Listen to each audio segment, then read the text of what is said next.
குருப்யோ நமஹா நமோ நமஹா. Welcome to session 11 Lalita Trishati. நம்மளுடைய லைஃப்பில் எல்லாமே மனசு தான். மனமே குரு. மனம் செம்மை அடைந்தால் மந்திரம் ஜபிக்க வேண்டாம். ஆனால் மனம் செம்மை அடைகிறதுக்கு மந்திரம் ஜபிக்கணும். அதுதான். ஸோ மனம் அடைந்தால் மனமேவ காரணம் பந்த மோக்ஷயோகோ அப்படின்னு சான்ஸ்கிரிட்டில் இருக்கு. கஷ்டத்துக்கும் காரணம் மனசு தான், சந்தோஷத்துக்கும் காரணம் மனசு தான். மனுஷனுக்கு இந்த மனதை ஆள்கொள்ளவன் தான் மனிதன் அப்படின்னு பேர். மனசை நன்றாக ஆள்கொள்பவன். மனதை ஒரு நல்ல சர்வெண்ட், ஒரு நல்ல டூல். பாருங்களேன் என்னெல்லாம் கிரியேட் பண்ணியிருக்கு, டிஸ்கவரி எல்லாம் பண்ணியிருக்குல்ல. இந்த மனசு ஒரு மிராக்கிள் மிஷின் தான். ஆனால் அதை சரியாக ஹேண்டில் பண்ண தெரியலன்னா அது நம்மளுக்கு மாஸ்டர் ஆகிடுதுன்னா நம்மளை போட்டு படுத்தி எடுக்கும். நம்ம எப்போல்லாம் கஷ்டப்படுறோமோ அப்போல்லாம் நம்ம மனசு நம்மளை ஆள்றதுன்னு அர்த்தம். எப்போல்லாம் நம்ம சந்தோஷமாக இருக்கோமோ அப்போது மனதை நாம் ஆளுகிறோம் என்று. ஆனால் மனிதன் மனதை ஆள்பவன் மனிதன். மனதை ஆள ஏன் முடியலை? எல்லாருக்கும் மனதை ஆளணும்னு ஒரு எண்ணம் இருக்க தானே செய்கிறது. மனதை ஏன் ஆள முடியவில்லை? பழக்க வழக்கங்கள், வேல்யூஸ், சுற்றத்தில் இருப்பவர்கள், நம்மளுக்குடைய அறிவு. மனதை கண்ட்ரோல் பண்ணணும்னா மனதோட ஸ்ட்ராங்காக இருக்கிறத வச்சு தானே மனதை கண்ட்ரோல் பண்ண முடியும். ஸோ மனசோட ஸ்ட்ராங்காக இருக்கிறது என்னது? அறிவு, தெளிந்த அறிவு, திரும்ப திரும்ப கன்வின்ஸ் ஆகி அப்ரோக்ஷ திருட ஆத்ம ஜானம். நம்ம அறிவு எப்படி இருக்கணும்னா திருடமாக இருக்கணும். அப்போ தான் அந்த மனதை கண்ட்ரோல் பண்ண முடியும். எப்படி அந்த குதிரைகளை அந்த ஓட்டுற அந்த லகானை வச்சு கரெக்டாக கண்ட்ரோல் பண்ணுறானோ அப்போ அவன் போக வேண்டிய டெஸ்டினேஷனுக்கு போய் சேரும். இல்லைன்னா குதிரை அது மனம் போன போக்கில் போச்சுன்னா என்ன ஆகும்? ஷெல்டராக போய் ரொம்ப கஷ்டமாகும் பாதை. சரி, அப்போ இதுக்கும் லலிதா திரிஷதிக்கும் என்ன சார் சம்பந்தம் அப்படின்னு கேட்டால், மந்திரம் ஜபிக்கும் போது மனம் நம்ம மனதை ஆட்கொள்ள முடியும். மனதை நம்மளுடைய கண்ட்ரோலுக்கு ஈஸியாக வரும். ஏன் அப்படின்னு கேட்டால், ஒருமுகப்படுதல், தெளிவடைதல், சுத்தமாகுதல், இதெல்லாம் நடக்குது. அப்போ நிறைய பேர் ஷேர் பண்ணிக்கும் போது எனக்கு அதாச்சு இதாச்சு எல்லாம் சொல்லும் போது எதனால் ஆச்சுங்கிறது புரியுறதா? அப்போது மனது ஒருமைப்பாடு ஆகிறது, தெளிவு பெறுகிறது, இந்திரியங்களை கரெக்டாக யூஸ் பண்ணுறோம். அந்த டயத்தில் வேண்டாத விஷயத்தில் பண்ணுறதில்லை. அப்புறம் இந்த மனசை திரும்ப திரும்ப அந்த ஜபம் பண்ணும்போது என்ன ஆகுதுன்னா அந்த ப்ரீதிங்கும் அதுக்கு தகுந்த மாதிரி ஆறுது. இது அஜப ஜப மந்திரம் அப்படின்னு. நம்மளுக்கு தெரியாமலே நடக்கிறது ப்ரீதிங் தானே. எப்போதுமே நடக்கிறது, தூங்கும்போது நடக்கிறது ப்ரீதிங் தானே. இப்போ நீங்கள் ப்ரீதிங்கை எப்போதுமே நான் இவ்வளவு இன்ஹலேஷன் பண்ணுவேன், இவ்வளோ ரீட்டைன் பண்ணுவேன், இவ்வளோ எக்ஸல் பண்ணுவேன், அப்புறம் ஹோல்ட் ஆஃப்டர் எக்ஸலேஷன் இவ்வளோ பண்ணுவேன் பண்ணி நினச்சா பண்ணிட்டு இருக்கும். பிராணாயாமம் பண்ணுற டயத்தில் தவுத்தி அது ஒழுங்காக நடந்துட்டு இருக்குல்ல. அப்போ அது எப்படி நடக்கிறதுனாக்க நம்மளுடைய எண்ணங்களுக்கு தகுந்த மாதிரி நடக்கிறது. அப்போது ப்ரீதிங்கும் மனதும் நன்றாக ஒன்றை ஒன்று சார்ந்து இருக்கிறது. எப்போல்லாம் மனம் சாந்தமாக இருக்கோ ப்ரீதிங் பார்த்தா டீப் ப்ரீதிங் இருக்கும், ஸ்லோவாக இருக்கும், டீப் ப்ரீதிங் இருக்கும். எப்போல்லாம் மனசு சஞ்சலப்படுறதோ ஃபாஸ்ட் ப்ரீதிங்காக இருக்கும், ஷாலோ ப்ரீதிங்காக இருக்கும். பாருங்கள், நீங்கள் குழந்தைகள் தூங்கும்போது பாருங்க, அதோட வயறு தெரிஞ்சுன்னா அப்டமினல் ப்ரீதிங் பண்ணும். அது இன்ஹேல் பண்ணும்போது தொந்தி வெளியில் வரும், எக்ஸேல் பண்ணும்போது தொந்தி உள்ளே போகும். Abdominal breathing deep breathing. எவ்வளோ பேர் இப்போவே நீங்கள் ப்ரீத் பண்ணும்போது வயத்துக்கு மேலே கையை வச்சு பாருங்க. நீங்கள் இன்ஹேல் பண்ணும்போது வயர் வெளியில் வருதா பாருங்க. பண்ணலாம் கரெக்டாக ப்ரீதிங். செஸ்ட்டு மட்டும் வெளியில் வருதுன்னா சரியான இல்லை ப்ரீதிங். ஸோ இந்த ப்ரீதிங்கும் மந்திரமும் சம்மந்தப்பட்டிருக்கு. அந்த ரிதமேட்டிக் ஜபம் பண்ணும்போது ப்ரீதிங் ரெகுலர் ஆகுது. சரி, இப்போ என்ன பண்ணலான்னா டெய்லி காலையில் எழுந்துட்ட உடனே ஒரு 100 கவுண்டு, 100 எண்ணிக்கை இந்த விரல் அப்படி மூக்கு கீழே வச்சுட்டு ஒரு இனலேஷன் ஒரு எக்ஸலேஷன் 1 கவுண்ட் பண்ணுங்க. எக்ஸைல் பண்ணும்போது அந்த காற்று இதில் இடிக்கும் இல்லையா, அப்போ அதை ஒன்றா கண்ட்ரோல் பண்ணி கண்ணை மூடிங்க. அப்போ தான் இந்த கவுண்டிங் கான்சன்ட்ரேட் பண்ண முடியும். இதை மாதிரி 100 பண்ணுங்க. காலையில் எழுந்தணுன்னு படுக்கையிலேருந்து வெளியில் வராதுங்கோ 100 பண்ணுங்க.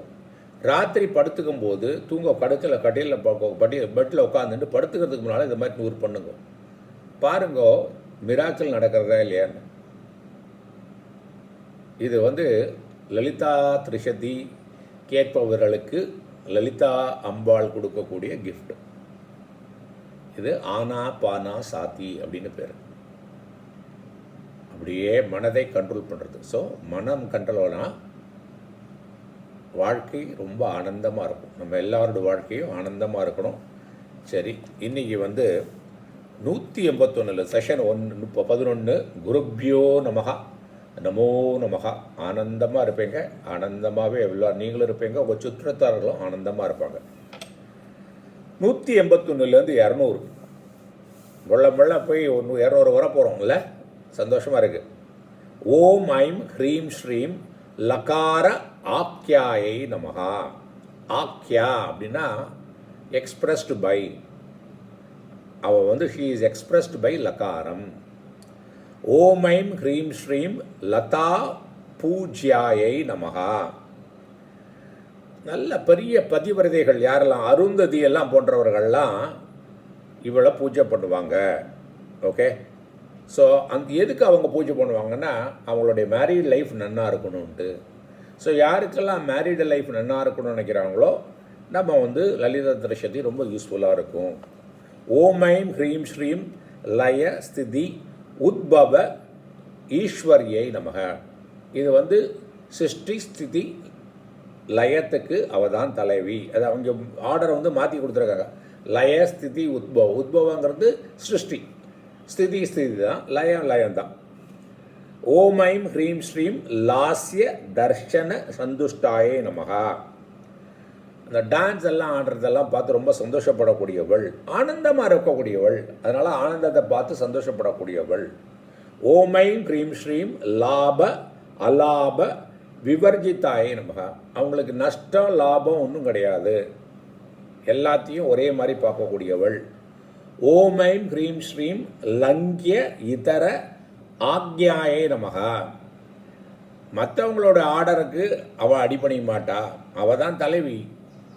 ஓம் ஐம் ஹ்ரீம் ஸ்ரீம் லாவண்ய ஷாலின்யே நமகா. லாவண்யன்னா beauty. She is endowed with beauty.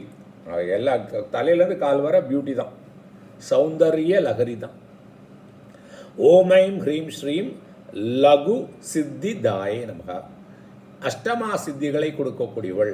லகிமா மகிமா எல்லாம் பார்த்தோம் இல்லையா, அந்த எஷ்டு கொடுக்கக்கூடியவள். ஓம் ஐம் ஹ்ரீம் ஸ்ரீம் லாக்ஷாரச சவர்ண ஆபாயை நமகா. லாக்ஷாரசன்னா அந்த மெழுகு அப்படியே ஃப்ளோ ஆகும்ல, அதை மாதிரி நல்ல ஒளி பொருந்தியவள். ஓகே. ஓம் ஐம் ஹ்ரீம் ஸ்ரீம் லக்ஷ்மண அக்ரஜ பூஜிதாய நமகா. லக்ஷ்மணனுடைய அண்ணன் பரதன் ராமர்லாம் அவர்களால் பூஜிக்கப்பட்டவள். ஓம் ஐம் ஹ்ரீம் ஸ்ரீம் லப்ய இதராயை நமகா. அவள் காரண காரியத்துக்கு அப்பாற்பட்டவள். ஓம் ஐம் ஹ்ரீம் ஸ்ரீம் லப்த பக்தி சுலபாயை நமகா. யாரெல்லாம் அவளை பக்தி பண்ணுறாளோ, டிவோஷன் இருக்கோ, ஈஸியாக அடையக்கூடியவள். ஓம் ஐம் ஹ்ரீம் ஸ்ரீம் லாங்ல ஆயுதாயே நமகா. அந்த ப்ளவ் இருக்கு இல்லையா, அதை ஆயுதமாய் கொண்டவள். ஓம் ஐம் ஹ்ரீம் ஸ்ரீம் லக்ன சாமர ஹஸ்த ஸ்ரீ சாரதா பரி வீஜிதாயை நமகா. சரஸ்வதி லக்ஷ்மியினால பூஜிக்கப்பட்டவள். ஓம் ஐம் ஹ்ரீம் ஸ்ரீம் லஜ்ஜாபத சம் ஆராதே நமகா. அவள் she is fit to be worshipped. Okay, by யாரால? ஹூ யாரெல்லாம் இந்த உலகத்தில் இல்லாமல் ஆசை இல்லாமல் அம்பாள் மேலே நான் யாருங்கிறத புரிஞ்சுக்கணுங்கிற ஆசைப்படுறாளோ, ஆத்ம ஞானம் அடையிறத ஆசைப்படுறாளோ, அவங்களால பூஜிக்க தகுந்தவள். ஓம் ஐம் ஹ்ரீம் ஸ்ரீம் லம்பட்டாயை நமகா. லம்னா பிருத்திவி, ஜகத், இந்த உலகம். பட்டனாக்க லிமிட்டிங் பவர், அவித்யா. ஸோ அவள் இந்த உலகத்தை மாயினால் படைத்தவள். ஓம் ஐம் ஹ்ரீம் ஸ்ரீம் லகுல ஈஸ்வரியை நமக. கூனா பிருத்வி, ஜகத். குலம்னாக்க அந்த இந்த கூவை லயம் பண்ணுறது, அந்த ஜகத்தை அப்சார்வ் பண்ணுறது, லயம் பண்ணுறது. ஸோ அவள்கிட்ட தான் எல்லாமே அடங்கிறது. ஓகே. ஓம் ஐம் ஹ்ரீம் ஸ்ரீம் லப்த மானாயை நமகா. எல்லாராலையும் வழங்கப்படுபவள், எல்லாராலையும் மதிக்கப்படுபவள். ஓம் ஐம் ஹ்ரீம் ஸ்ரீம் லப்த ரசாயை நமகா. அவள் தான் எல்லா ஆனந்தத்துக்கும் காரணம். ஏன்னா அவள் தானே சச்சித் ஆனந்தம். ஓம் ஐம் ஹ்ரீம் ஸ்ரீம் லப்த சம்பத் சம் உன்னத்தியை நமகா. அவள்கிட்ட மாதிரி வெல்த்து ஒருத்தடி கிடையாது. அவளோட வெல்த்து இருக்கிறது எல்லாமே அவள் தலையிலேருந்து கால் வரை எல்லாமே வெல்த்து தான். ஸோ அந்த அம்பாளை வேண்டுனாக்கா எல்லாரும் ஹெல்தி வெல்தி ரிலேஷன்ஷிப்பு ஆத்ம ஜானம் எல்லாம் அடைந்து ஆனந்தமாக இருக்கணுன்ற கூறிட்டு 200 வரை பயணித்தது நம்ம எல்லாருமே நம்ம தோளில் தட்டிக்கலாம். We have done a very good coverage. இல்லை, நல்ல ஜேர்னி நல்லா போயிட்டுருக்கு. 60% வரை வந்துட்டோம். ஃபஸ்ட் கிளாஸுக்கு வந்தாச்சு நம்ம. ஸோ இன்னும் ஒரு 100 நாமத்தை பண்ணி நல்லா ஃபுல்லாக 100% மார்க் எடுத்து பாஸ் ஆகலாம். ஆனந்தமாக இருப்போம். டெய்லி இதை சொன்னதை கொஞ்சம் மனசில் கான்டம்ப்ளேட் பண்ணுங்கோ. பிராணாயாமத்தை சொன்னது ஆனாபானாசக்தி இருக்கு இல்லையா, இப்போவே ஆரம்பிக்கும். மத்தியானம் சாப்பிட்றதுக்கு முன்னால் கூட ஆரம்பிக்கலாம். 3 தரம் பண்ணாலும் அமேசிங். என்ன ஆகுன்னா இந்த ஆனாபாத்திய சக்தி பண்ணும்போது என்ன ஆகுன்னா உங்கள் ரெஸ்பான்ஸு ரியாக்ஷன்ஸ் குறைஞ்சு அப்சர்வேஷன் ஜாஸ்தியாகும். எல்லாத்தையும் அப்சர்வ் பண்ணுவாங்க. ஒருத்தர் பேசும்போது அவங்களுடைய பாடி லாங்குவேஜ் எப்படி இருக்குது, அவங்க டோனாலிட்டி என்ன இருக்குது, என்ன வேர்ட்ஸ் யூஸ் பண்ணுறாங்க. அப்போ என்ன ஆகுன்னா உடனே ரியாக்ட் பண்ணாமல் யோசிக்க ஆரம்பிக்கும் போது மோஸ்ட் ஆஃப் த டைம் ரியாக்ஷனுக்கு ரீசனே இல்லைன்னு ஆகிடும். நீங்கள் பாருங்கள், இன்றைக்கி you do it with your spouse and children. அவங்க உங்கள்கிட்ட பேசிகிட்டே இருக்கீங்க, உங்களுக்கு இடையில ஏதாவது சொல்லணும்னு தோணும். அந்த அரிச்சு வரும்போது கொஞ்சம் நிப்பாட்டிங்க. நீங்கள் சொல்லனாலும் ஒன்றும் பண்ணாட்டாலும் ஒருத்தரும் கேட்க போதில்லை. அந்த கான்ட்ரி தே வில் அப்ரிஷியேட்டாக நல்லா கவனமாக கேட்குறா போல் இருக்க. நீங்கள் ஒருத்தரை கவனமாக கேட்கும்போது அந்த ஆளோட ரிலேஷன்ஷிப் இருக்குல்ல, அந்த எனர்ஜி அவங்களுக்கு நீங்கள் ஜாஸ்தி எனர்ஜி கொடுக்குறீங்க. They will feel good. உங்கள் கூட இன்டராக்ஷன் பெட்டர் ஆகும். இது research. wherever your attention goes and you pay very good attention, the quality of the person to whom you are paying the attention will be different and better, and the transaction between you and the person will be improved. பாருங்களேன், யாராவது உங்கள்கிட்ட பேசினா ஒரு active listening பண்ணிட்டு just listen to them, look at them, observe their body language, observe their tonality, the words used, and whenever there is a urge coming to respond or react, delay for 2-3 minutes. The other person will be extremely happy. ஐயோ, நம்ம சொல்கிறத கேட்குறதுக்கு காது கொடுத்து கேட்குறாங்களே, இடையில மறைக்காமல். நிறைய தடவை என்ன ஆகும், ஒருத்தர் பேசும்போது நம்ம கவனிக்கிறதுக்கு பதிலாக அவங்கள எப்படி கவுண்டர் பண்ணுறது, அதெல்லாம் இல்லை. இப்படி இருக்குது. நான் பாருங்கள், நீங்கள் நிறைய பேர் பேசும்போது நீங்கள் அப்சர்வ் பண்ணும்போது ஆரம்பிக்கும் போது இல்லை இல்லைன்னு ஆரம்பிப்பாங்க. பாருங்கள், நீங்கள் எதாவது சொல்லுவீங்க, உடனே இல்லை இல்லை. நீங்கள் இல்லை இல்லைன்னு சொல்லிட்டு உங்கள் கூட சொன்னதை கூட சொன்னால் கூட சொல்லுவாங்க. ஆனால் இல்லை இல்லை. இந்த இல்லை இல்லைங்கிறது என்னென்னா இந்த ஈகோ முனைப்பு, தான்ங்கிற முனைப்பு நீ சொன்னாலும் அது என் வாயிலேருந்து வரணும். இது அன்கான்ஷியஸாக பண்ணிட்டு இருக்காங்க. அதை அவங்களுக்கு கான்ஷியஸாக கொண்டு வரணும். எப்படி? அமைதியாக இருக்கிறது தான். அமைதி தான் நம்ம சொரூபம். எல்லா சப்தமும் வரணும்னா அமைதி ஓடும். ஒரு நோட் புக்கில் எழுதணும்னா அந்த நோட் புக் பிளாங்காக இருக்கணும், ஸ்லேட்டு. அதில் தான் எழுத முடியும். அப்போ அந்த எழுத்து எதில் இருக்குது? அந்த ஸ்பேஸில் தான் இருக்குது, பிளாங்க்னஸில் தான் இருக்குது. அந்த ரெண்டுக்கு எழுத்துக்கு இடையில உள்ள என்ன இருக்குது? பிளாங்க்னஸில் தான் இருக்குது. இருக்கிறது என்னது? பிளாங்க்னஸ் தான், சைலன்ஸ் தான் எல்லாமே. அந்த சைலன்ஸ் தான் நம்மளுக்கு பேசும்போது வைக்கரியாக வருது. முதல்ல சைலன்ஸாக இருந்து ஒரு இன்டென்ஷனாக ஒரு எண்ணமாக ஆகி 4 லெவல் இருக்கு இல்லையா, பரா பஷ்யந்தி இல்லை, மத்தியமா, வைகரி, எல்லாமே சைலன்ஸ் தான். ஸோ இன்றைக்கி முடிக்கிறதுக்கு முன்னால் 2 எக்ஸசைஸ் உங்களுக்கு. 1, ப்ரீதிங்கை அப்சர்வ் பண்ணணும். 100 கண்ணை மூடிண்டு ஒரு இன்ஹலேஷன் ஒரு எக்ஸலேஷன் 1 அந்த மாதிரி 100 பண்ணுங்க. சரியா? 3 தரம் பண்ணுங்க. கண்டிப்பாக 2 தரம் பண்ணுங்க. 2வது, யார் கூடையாவது கான்வர்சேஷனில் இருக்கும்போது ஒரு அர்ஜ் நம்மளோட பாயிண்ட் ஆஃப் வியூ கொடுக்கணும்னு நினச்சா டிலே பண்ணுவோம். அது ரொம்ப இம்பார்ட்டண்ட்டாக இருந்தால் கூட அந்த டயத்துக்கு டிலே பண்ணுவோம். அப்போ அந்த குவாலிட்டி ஆஃப் டிரான்சாக்ஷன் இம்ப்ரூவ் பண்ணுவேன். இதை எனக்கு நீங்கள் கண்டிப்பாக சொல்லணும். நான் நிறைய கூட ஷேர் பண்ணிப்பேன். இது ரெண்டும் வரும் நம்ம பழக்கத்தினால. என்ன சொல்லுவோம், ஒருத்தர் ஒன்று சொல்லும் போது டக்குன்னு நம்ம பாயிண்ட் ஆஃப் வியூ, ஏன்னா எனக்கு தெரிகிறதுன்னு நான் எப்படி காட்டுறது. அதுவும் இந்த மாதிரி கூட்டத்திலலாம் இருக்கும்போது இந்த அரிஞ்சு ஜாஸ்தியாகவே வரும். பிகான்ஸ் பீப்புள் டு அப்ரிஷியேட்ல.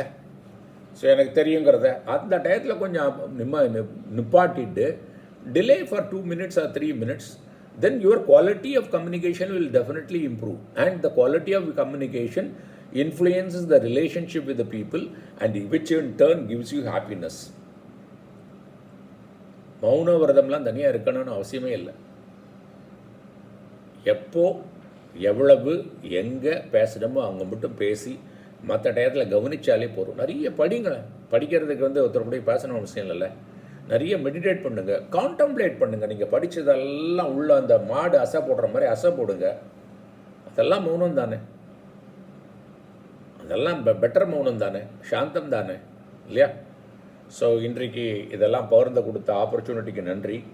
ஸோ நல்ல டிஃப்ரென்ஸ் லைஃப்பில் தெரியணும். நம்ம 300 வரத்துக்குள்ளே வாவ் அப்படிங்கிற ஒரு ஃபீலிங் நீங்களே பண்ணணும். உங்கள் கூட இருக்கிறவங்க எஸ்பெஷலி உங்கள் spouse should feel the difference.